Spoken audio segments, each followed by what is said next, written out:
Hello, everyone. Thank you for coming back to another interview. My name is Hannah. Hello, my name is Jenna, and joining us today, we have another music therapist guest. Go ahead and introduce yourself. Hi, I'm Toby Williams. I'm the director of the music therapy program at the Brooklyn Conservatory of Music in Brooklyn, New York. Awesome. Toby, can you tell us a little bit about finding out about the profession of music therapy? How did that happen for you? How did you decide this is the career path for you?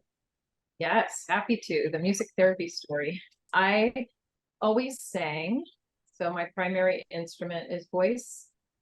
I sang jazz from age 7, oddly. I got really into jazz really early, so I was already in improvisation. I majored in undergrad in music and minored in psychology. But then in my junior year, I ended up flipping it. And partly that was because, so I majored in psychology and minored in music. And partly that was because I had to start training classically, and it made me feel very rigid with music. And there was something missing. I was really interested in being a psychologist, but I was like performing and singing jazz. So I moved to New York and I was performing singer. And then in my late 20s, I just kept feeling like something was missing. I hated the marketing. I hated having to dress up and go on stage. I felt like the performance made me so nervous that it was pulling me away from my core connection to music. And then I started teaching Music Together, which is an early childhood music program for babies and toddlers and parents. And all of a sudden, we're like little kids would come up and hug me, and I had to do a little parent education around, no, your kid actually wants to hear you sing the lullaby. And then I started working with a voice teacher her method was very natural, authentic voice. And something went off in my head that when I transferred to a psychology major in undergrad, my advisor had mentioned music therapy to me. And it's almost as if I had stored it in some little recess of my brain and it popped out. So I looked at the local programs and I auditioned for NYU's master's program and got in, and the rest is the rest. When you think about your college experience, what did you really enjoy about that experience in music therapy? And what was something that if you could go back, you would want to change or see grow? I think going back a little later, it was the cohort model. In the master's program, I think there were 17 or 18 of us. It was really intense for me to sort of join that. I liked it, and I also felt resistant to it. I think that I felt like I had something to prove. Mm. So looking back now, and now I teach at NYU, and I'm working with students to get over resistance, and I'm much more aware of myself. So I think what I liked about it is I just learned so much. I loved being back in school. I loved writing. I loved finding out that music therapy was such a broad and diverse profession. There were all these different methods, that it was an international thing. The drinking in of the knowledge I loved. And I think I wish I'd been a little bit more open at that time. I wish I hadn't felt like I needed to be like to impress people. Because really you learn better when you let go of that and you can just have a beginner's mind. So I think I learned better now than I did then. Yeah, that's what I'd say. Speaking on different theoretical orientations, how were those presented to you? How did you learn them? And what really were you drawn to in those early days of music therapy? And has that changed as you started practicing music therapy? And what would you describe your style now? I loved Northrop Robbins. I was lucky enough to be studying at NYU when Clyde Robbins was still teaching. And I had a class with him, and it was the most inspirational experience, just learning from him that I'd ever had in my life. And I think what Clive embodied as a teacher and his method is just the truth of being present with other people and the power of music to forge that connection and strengthen it. He didn't worry as much about, why exactly is this working and what exactly is the goal here? In Nordic Province, the indexing comes later and then you make sense of it versus the other way around. And that orientation really appealed to me and appeals to me now, because a lot of what we do is so ephemeral. It's not that we don't create goals and objectives. It depends on the population you're working with and the context. But if we're so rigid about what we're trying to accomplish when we go into the session, we miss it. Mm-hmm. We have a real tendency to miss it and to be overimposing. So I really learned from Nordic Robbins, from Alan Turing, from Clive Robbins, how to both be a really good musician and think musically, and also to be very present and loving. So that really, I'm still there. But the other thing was, I was a jazz singer, and I was dating at the time this amazing trad jazz guitar player, and his mom, I told his mom that I was going to NYU, and she said, oh, I used to be writing a musical with Diane Snow, who was Diane Austin, and I think she teaches there. And so that was my first introduction to Diane. So then I start looking up Diane, and I'm like, oh, that's basically me. What she's doing, I read everything and then I took her class, and it was everything that Diane was doing made so much sense to me. And I did her I was in her first vocal psychotherapy training, postmasters. So that's to say that I have 3 jobs, but my 2 main jobs are running a music therapy program similar to A Place to Be, sounds like.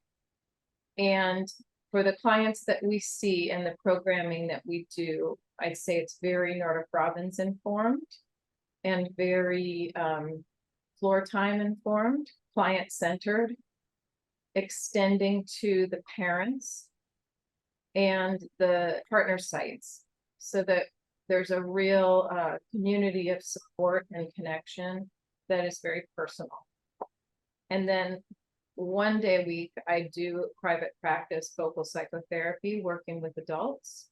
And that allows me to kind of have both sides of myself be working and balance one another out. So yeah, I guess that answers it.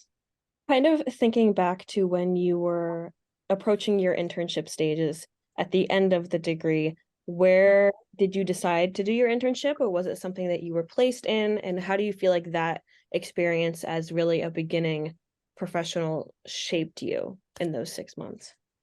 Our internships for the master's program are a full year. And I got pretty lucky because I skipped the part in my music therapy journey story where when my little part of my brain opened up, then I didn't really know what music therapy was.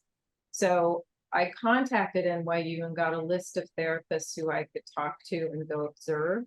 And one of the people I observed was Peter Jampel, who was at the Baltic Street outpatient. It was an outpatient clinic in really close to me in Brooklyn. And so I went and watched what he was doing there. It's a community music therapy model, outpatient adult site, and it really attracted a lot of artists and musicians. And he had a band that gigged. And so that really appealed to me. And then I ended up doing my internship there. And I really wasn't a very good guitar player or piano player when I first started. So it was very helpful for that to be my internship, because I was actually working with vocalists who were in the band. I was working with people with personality disorders, which I was really interested in, of how to use the voice and breath for anxiety and presence and groundedness. And I got to do a lot of circle singing and group vocals and use a lot of humor. And so it was just really exactly what I wanted to do, but maybe I got lucky in that it was in my wheelhouse. I think if I would have done something like in a medical setting, I would have been a little bit out to sea at that time. So I was appreciative that I got an opportunity. And I think it informed me then, like running a community music therapy program. I feel like that answered our next question a little bit about where did you feel like you grew in your internship a lot? So moving on to the question after that, which is moving into the CBMT question. What was that like for you preparing for that, taking the exam? What advice did you receive that was really helpful during that time? What was not helpful for you? And what advice would you share with others preparing for the exam? So I'm going to go back and answer the one we skipped. Okay. And because I think it's valuable now that I'm teaching. The biggest growth edge for me in my internship was collaboration. I really see now how, as a student wanting to prove myself, I had all these ideas and I wanted to do them, and I didn't want to be held back. I didn't really understand that I didn't understand the dynamics of the place, the team approach, that certain clients, like just because I thought vocal work would be good for somebody, it doesn't mean that they wanted to do it.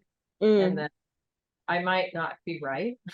Looking back on that now, I think that that was a huge help for me in that internship, because I had to face that over and over again.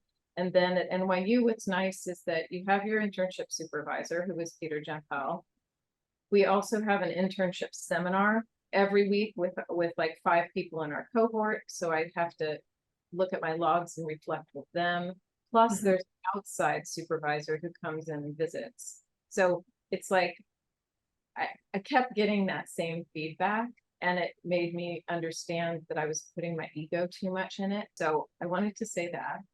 So students, just boink, you don't have to prove anything. And the CBMT, I don't remember that being a big stressor for me. My cohort was super, super close, and we shared study materials and got together. I don't remember studying for it that hard. I remember taking it and feeling like some of the questions I could sort of tell what answer they were looking for, but I didn't necessarily agree with the answer that I think that they wanted. And that the NYU program was so psychotherapy and humanistic, and we didn't get a lot of behavioral training. So any questions that had to do with that, I think because I taught music to children and had some experience, with like behaviors, maybe I had a little bit of an advantage to sort of intuitively answer those questions. But I'll tell you that, it's been 20 years. So the advice I give now to like my therapists who are wanting to pass the MTBC and come and work for me is just study the practice tests, but also practice taking the test, like practice sitting in front of a computer and answering questions.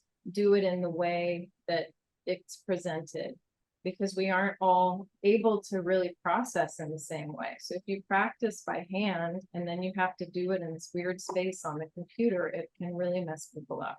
And then also just don't worry about it that much. That's my feeling. I think that it's important that we take the test, but the internship and the training and the hands-on is much more important. So pay attention to also, I guess I'd say, the evaluations that you have to do with your supervisor for midterms and finals during your pre-internships and internships. Really pay attention to all the questions and all of the categories. Don't just read them quickly and rate yourself, or read them quickly and go over it quickly with your supervisor. Make sure you understand what those questions are and what they mean and what you think the AMTA is looking for, because then you'll understand better, like in a deeper level, what do you need to know to do this job? I don't think we've heard anybody talk about that part of it. Yeah. Now it kind of prompts me to think about, like, what are we filling out every time that we do that? Yeah, there's so many questions and many of them sound similar. It's Mhm. really to just go through it quickly and be like, okay, 4, 5, 3. It's pretty interesting when you go through slowly and like, oh, okay, how does that apply to what I'm doing? Yeah. Like, what does that look like is maybe the question. In a similar vein, as a supervisor yourself now, and back in the day when you were receiving clinical supervision on a relatively regular basis, what did you find was most helpful for you to see in a supervisor and to receive in supervision? And how has that incorporated into your style as a supervisor for therapists and students? Sorry. I think that the best supervision requires a lot of restraint. It really requires you to think about the difference between teaching and being a therapist, the difference between being like a boss, like a super professional supervisor, and being a mentor, because Mhm. it's all those things. So my advice to new supervisors is don't just skip over understanding what supervision is and just do it. There's a lot of really good literature on supervision. There's Michelle Cornish's book. There's a lot of different stories. And Brusha writes a lot about supervision and the different roles you have to move in between. And that's tricky. So I just don't think that there's any such thing as like a good way to do supervision and a bad way to do supervision unless you're being unethical. And what I mean by that is it's about really paying attention to the person in front of you. Don't supervise the same way for every student that comes across, because every student has different needs. So it requires like a high level of attunement and sitting back and try not to be too reactive, and like support independence. And if you see that, the student is just not ready for something, and it's going to be harmful for the client, or it's going to be harmful for the student's ego, it's okay to step in and say, hey, let's do this together, and then let's create some benchmarks to get to independence here. So like the basic rule of thumb is you're trying to help someone become an independent music therapist who can be grounded and make their own decisions. And so approach the relationship like that.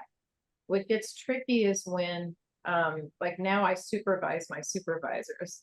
And sometimes it gets tricky when students are, having a bad day and they don't want to come. And like, well, you want to be supportive, but you also have to supervise around professionalism. So I'm just saying supervision is tricky from the supervisor standpoint. So receptivity, supportiveness, responsiveness, and fostering independence. As a supervisee, as much as supervisees can, I say, let go of the feeling that you need to prove something to your supervisor and your placement right away. What we really want is for you to want to learn. And if you come in thinking you know everything, or that you need to pretend like you know everything, you're going to be blocked from really getting the most out of the internship. So I guess that's my like primary framework. And play music. Don't forget the music. How do you most often use music in supervision? It's hard. I'm not always the greatest at it. I would say that it depends on the student and it depends on the setting.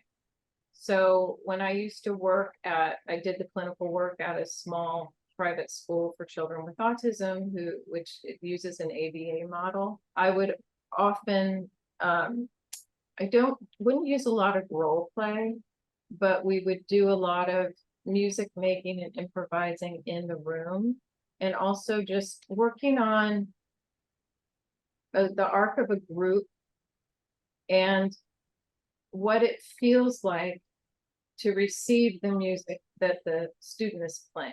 what I found in supervision that comes up a lot in the music is just developing awareness around how loudly you're playing, how fast you're playing, how often you're playing in the same key, how often you're doing the exact same strumming pattern.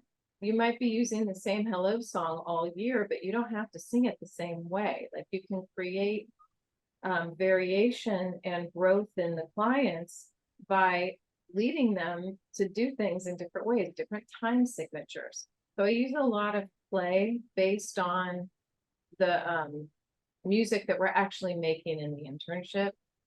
That's how I like to do it. So working within the state of New York, the LCAT is part of that state. Can you speak a little bit about how that impacts your work, or maybe how it doesn't so much, and what that requires? Sure. Yeah, that's a big topic. So here we go. I am an LCAT, and how that impacts my work is I can have a private practice. I take Cigna health insurance, and I'm a licensed creative arts therapist. So I can do a mix of music and other arts, though I really primarily do voice and movement and somatic work, and verbal therapy. So if I didn't have the LCAT, if we had a different kind of licensure, I could do that kind of work with adults. But I'm very grateful for the LCAT. As a boss, I'd say about half of the therapists that work for the conservatory are LCATs, and half are, sort of wanting to get there. So when I first took over the program in 2011, we weren't supervising LCATs, but I got a corporate waiver because we're a nonprofit. I applied and did all the paperwork, and so then we were able to supervise LCATs and do LCAT supervision. So we usually supervise 2 of our therapists a year. And the advantage of that is it allows us to support and retain really good therapists to become better and better and to gain more and more psychotherapy skills as they work for us. And I supervise at 20 hours a week. So we've sort of built it into the program. Some of our outreach programs require an LCAT and some don't. So I don't have to have all of our therapists be LCAT, but I think it does really impact the program. In fact, we got a new funder who's only funding LCAT programs. That's fantastic, because then I know to funnel this money like to some of our programs that are more focused on mental health than like developmental goals. Yeah, and then I try to help out with LCAT advocacy, and I like the LCAT, and I know that there's a whole process going on with the music therapy license in New York too. I wish that we were, as a profession, just had national licensure. Mm-hmm. And I think that the 2 levels of the music therapy license that they're trying to pass in New York is a good idea as a national model, like social workers do it, where there's a clinical side and then there's a more supportive level. And so it just makes a lot more sense, because our profession is confusing to people. I'm curious how your various responsibilities in terms of supervision and also being the boss of everyone's boss in that sense, in terms of your organization and in being a nonprofit with your hands in all of the grants and the funding, etc., impacts your lens of music therapy and the clinical work in general. Ooh, that's a good question. So many ways. I almost don't know where to start. The first thing I'll say is it's difficult to manage wearing a lot of different hats and to maintain the correct boundaries and to stay on top of everything. So administratively, this is sort of a leading to my answer. I've been able to build more of a support team administratively so that I can actually focus on the director level things instead of trying to do everything, like from outreach partnership, all the meetings, the contract, the DOE piece of it, making sure the invoicing goes out. It's like, I'm not doing that anymore. And so I'm much more at like the leadership level and do a lot more with development and grant writing and fundraising. I think that what I've learned about the profession is if every organization needs somebody who really knows how to talk about what music therapy is, and that video and site visits are really important, and testimonials, because what we do is, especially within a community music school where people are also there getting lessons, can sometimes get defined by the client's challenges instead of what it is that we do with music that's different than music education. So I've had to do a lot of advocacy and education around the different intention. Just because somebody comes into the building who's neurodiverse, he doesn't necessarily need to come to music therapy. Who is this kid? Does this kid want to take piano lessons? Does he need the support of an adaptive lesson with a music therapist? Does he not? It's not defined by, here's a kid with autism, and so he's going straight to music therapy. So I noticed these kinds of confusions, and the tendency for people to always go to the music therapy team when anything feels neurodiverse. And so that's both a blessing and a curse. And so I've taken that on as this idea of, we don't own music and you don't own music, but isn't it cool that music can be used so differently with kids for their benefit, with teens for their benefit, for adults for their benefit? So the biggest takeaway for me is, on the national level, I don't see the advocacy. Like, maybe that isn't fair to say. There's tons of advocacy being done, but you have to be able to get people excited about it.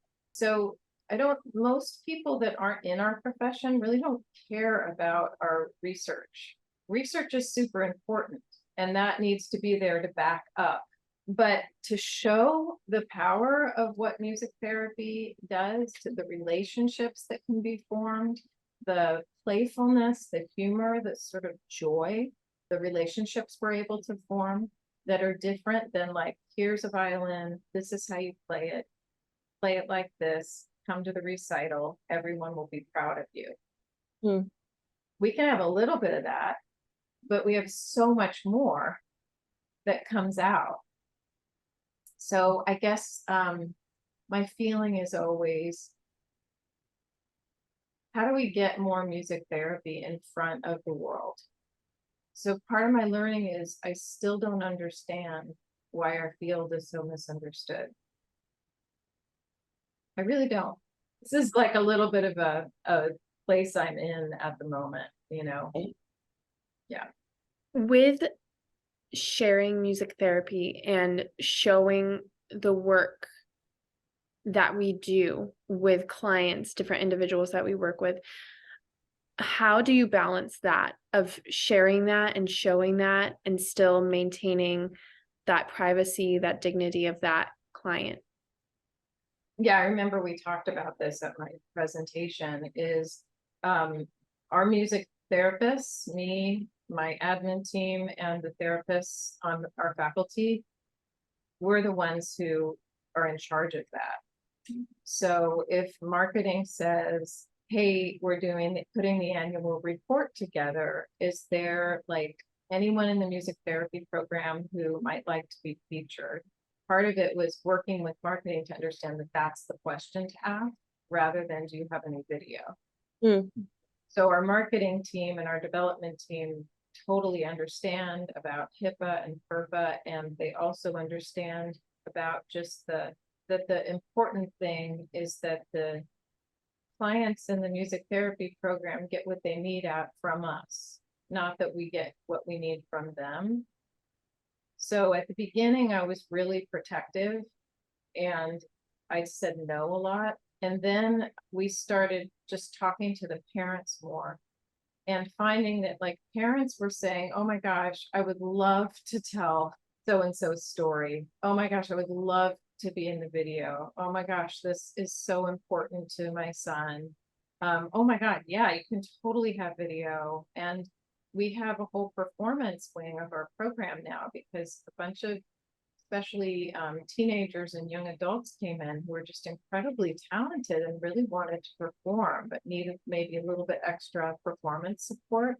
And now we advocate for them to have paid gigs through the conservatory and play for benefits and things. So how I balance it is, it's not up to me. We talk as a team about, oh, maybe it would be really lovely to feature so-and-so. Do you think that he might want to do it? And then we go to the family and we say, this is exactly where it would be shown. What do you think about that? Are you interested in that? And if the family says no, we say, okay. Even down to testimonials, we also do levels of permission. So instead of just one form that's like, you can use my image and my likeness for any darn thing you want. It's like, you can say only for educational purposes to train interns, and we're very clear about what that means.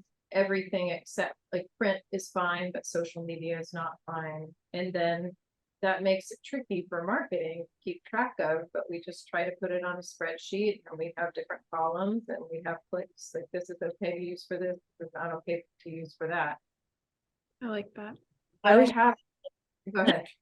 No, I was just agreeing with Jenna that I like the idea of a spreadsheet because I feel like that often is where people get stuck sometimes, as definitely within, depending on the client and the situation, that we might not be able to advocate as heavily and be able to advertise a lot of mental health clients because it's too private, it's too close, and the stigma that comes along with being in therapy, it just doesn't equate to being able to really put that out in the world.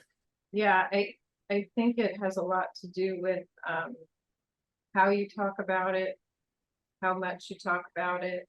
If I have a permission for someone's image to be used last year and they want to use a new picture, I ask again. We don't just say, oh, well, you decided last year, you said it was fine. And so yeah, just grandfather those permissions in. But I have been surprised, and part of my growth in this position has been how many people involved in our music therapy program want to be seen and want to share their stories and think it's really cool.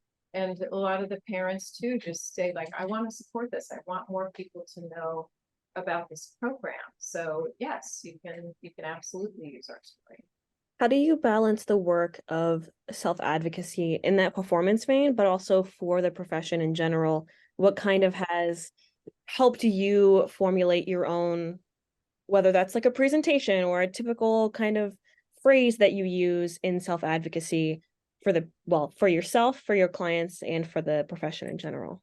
When you say self-advocacy, what are you thinking about?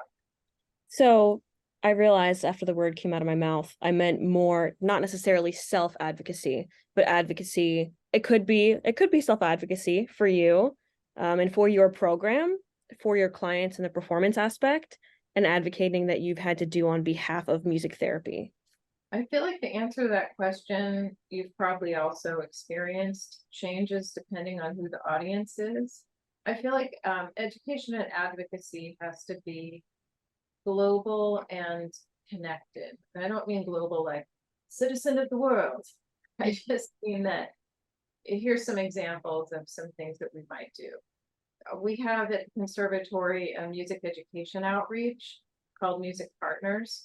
And it's a huge program of teaching artists. And often the teaching artists are going into schools and there's, 35 children that they're supposed to teach band to. And there might be like 5 kids who have autism who don't have a paraprofessional and they've not been given any information. And the kids have a different learning needs. And the teachers are all great, and it's not that they're not equipped to teach, it's just that they didn't know it was coming. They don't have any context. And so Dorothy, who's the Music Partners Director, asked me to do a presentation and a workshop on like neurodiversity and just some tips around how to use music for gaining attention and keeping attention, and how if you're by yourself, with maybe one student teacher, and a kid is running around the room. Like, what do you do? And so a lot of what I try to do is sort of demystify these moments and have people understand that students who learn differently just are students who learn differently. Don't be scared of a disability. This idea that just because somebody has a disability or a different way of being or thinking or learning or sensory processing or anxiety or depression, there's still a person who needs your support. But I think that there can be a tendency to separate that person and be very careful, like feel like, oh, I'm gonna like break the person if I don't know what I'm doing. And so I think one thing we really learn in music therapy is that there's a way to just really be with people. And there's a way that there's so many options in music. So if the music teacher is supposed to be teaching band, but this kid would actually really participate well and feel successful just by playing a shaker, like give the kid a shaker. Don't try to force the kid to learn how to play the saxophone. If the kid's not interested in the saxophone or just doesn't have the fine motor skills and the breath support to do it. So I think there's a certain like being out in front of people and talking about music as play, talking about improvisation and the concept of like yes and, demystifying disability and whether it's mental health or physical or neurological, and just having people understand it. Just relax and pay attention and use the breadth that music has. It's not a cookie cutter prescriptive thing. It depends on who's in front of you. Talking about continuing education, what do you find super helpful for you? What do you find helps you grow the most? Is it going back to school? I know you spoke about learning and your love for that a little bit. Is it taking graduate classes? Is it presenting at conferences or being at conferences? Or some people have talked a lot about how they like to explore things outside of the profession as well. That might be parallel careers. Yeah, all of the above. I think it's really important to go outside of music therapy profession. It's important to really pay attention to your burnout and where you are noticing yourself being incredibly repetitive with what you're doing, and just hold yourself accountable. It's like, do you need, and ask yourself, like, what do I need? Do I need something to totally shake this up? And is it musical? Is it psychotherapy? Is it meditation or self-care? There's so many different categories that hit our profession that there's constantly things to learn. I think now people should be really spending a lot of time on cultural competence, cultural humility. Competence isn't really possible. LGBTQA, resources, understanding identity, which is so important to the younger generations now. It's different than it was when I was in high school, or, you know, it's like staying current with what's happening politically and what's happening socially to the younger generations, and not looking at that and saying, oh gosh, you know, all 12-year-olds are confused. You're not bisexual, whatever. It's like, it doesn't matter if you think that. If you think that and it's reactive, there's something stuck. Go find out about that. Go to a talk, go to a group. Like one year I took a graduate level art therapy class, like the art therapy master's program at NYU. They let me take a graduate level course. I did that because I'm just a terrible visual artist. It's my biggest block. I cannot draw anything. I really have a block. And so I just made myself do it. And it was fantastic. I learned so much. And I learned like just LCAT stuff, like different, because in music therapy, we study music therapists. We read music therapists. And then suddenly I was reading literature from the art therapy canon and different ways, and understood that it's more based on psychoanalysis than music therapy generally is, and I didn't know that. And so I'd say do anything and everything. Pay attention to your burnout. Pay attention to when you're doing the same thing over and over and over again. Get together with other people. Try to create peer supervision groups. At the conservatory, we have peer supervision. We do team meetings. We do like a clinical song share, and then we have a drive where everybody puts their songs. We have, we offer CEs, and then we give a discount or free to our therapists to attend. In a similar vein, in terms of job searching, what like tips and tricks do you give to therapists and interns who come your way? And what's kind of your experience of, obviously you've worked in the same place for a while now, but before that, in terms of walking into an interview, let's say, what are the things that you feel like are your non-negotiables, things that you consider when looking into a new job? I think I'm just trying to think about who I'm talking to. So somebody who's a new graduate, it depends on if they're bachelor's level or master's level. Often my advice is at the beginning, at least in New York, something this might be a little specific to New York, is if you're a person who needs a full-time job at one place with benefits and you really want that kind of stability, totally do that. But make sure that you have some connection outside of that job with other music therapists who are working in other contexts.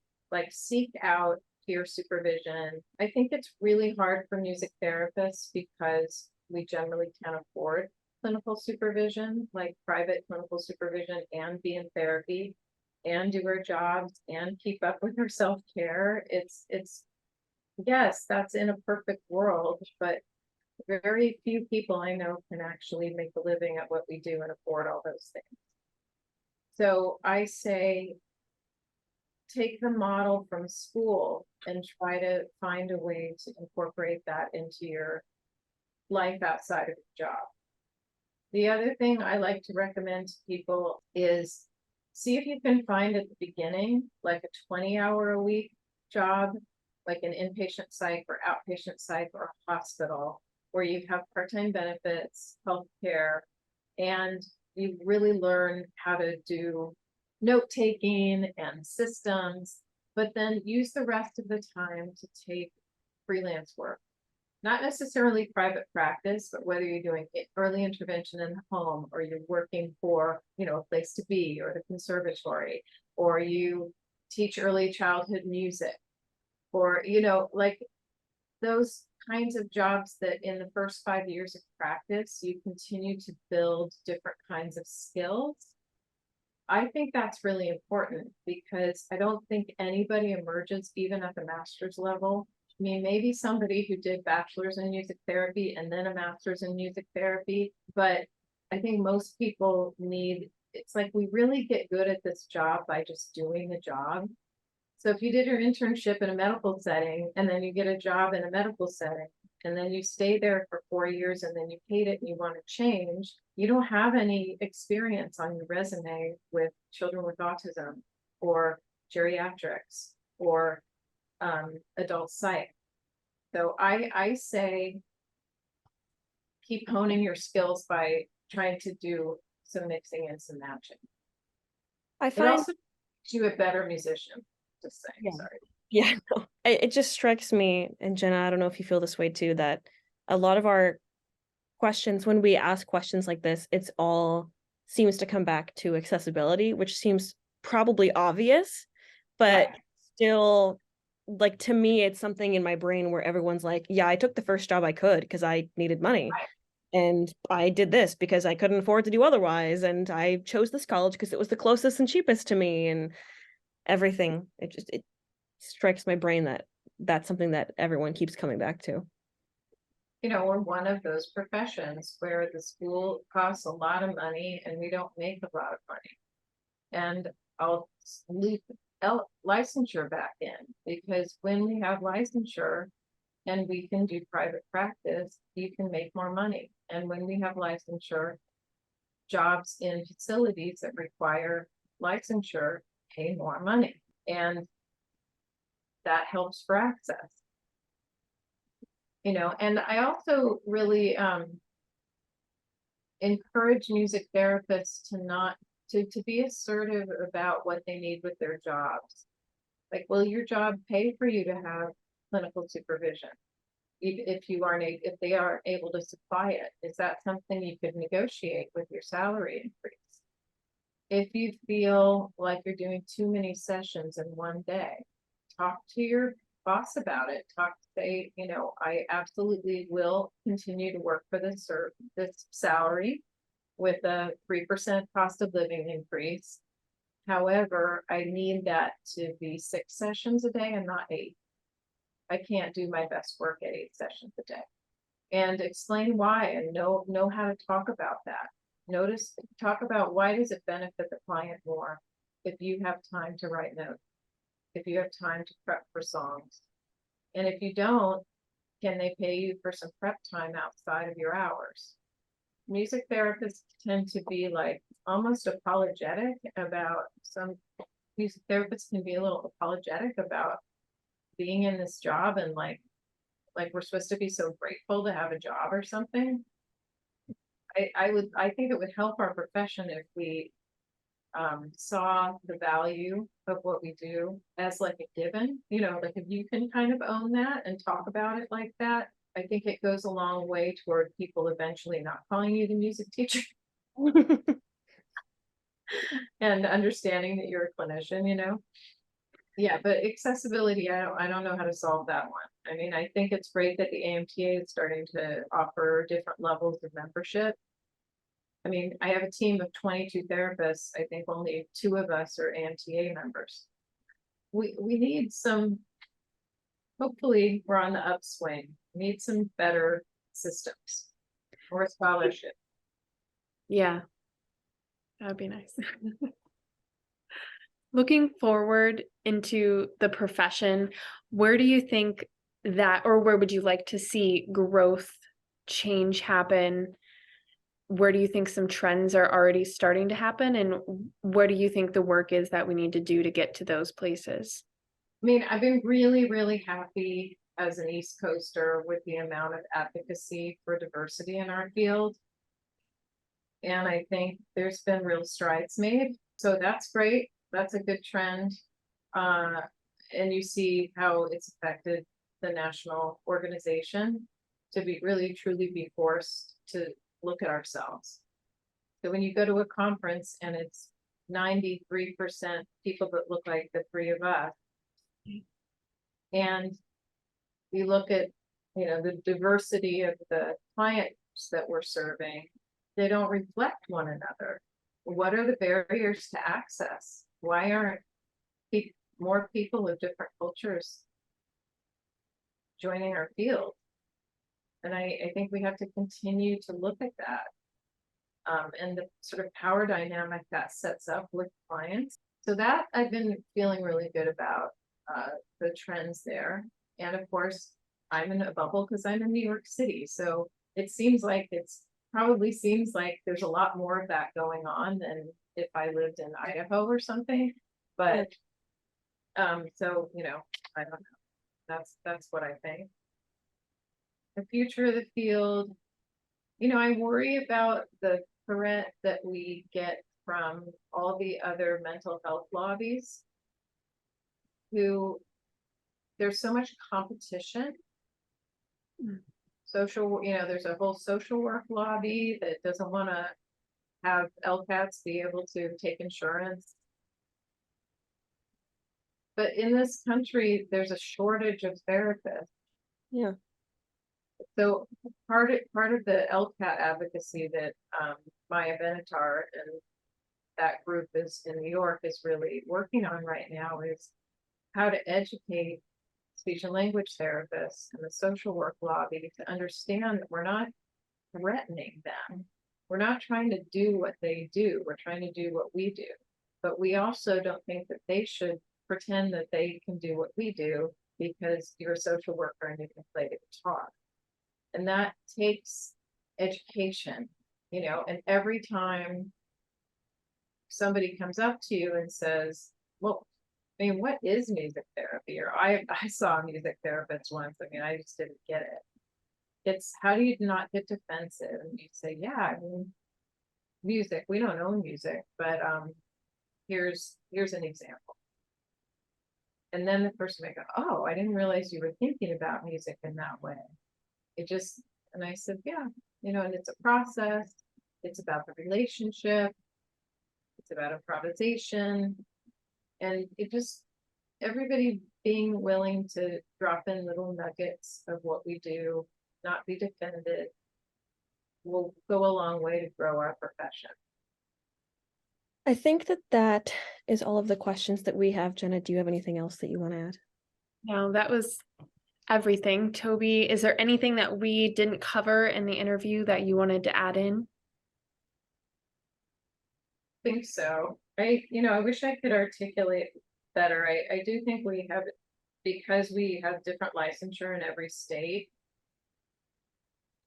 there's a lot of separation in our field, and that's probably the biggest thing that makes it difficult for the profession to grow and get defined, is that there's such division within the profession of whether you should be able to practice this way or that way with a bachelor's degree or a master's degree. And I think that's really unfortunate. I wish that we would take bigger leaps and come together more and not have so much like, well, you know, neurological music therapy is the only form that really is important, or, you know, like we're really much too divided if we want to grow the field. So we have to try to find a way to not be so competitive. Yeah. That's my soapbox. Well, we appreciate you joining us today. It's been great to chat with you. Thank you again for joining to be here with us, and we look forward to speaking with you again in the future. Yeah, thank you for inviting me. I love that you're doing this. I can't wait to see what comes out of it. And yeah, thanks a lot.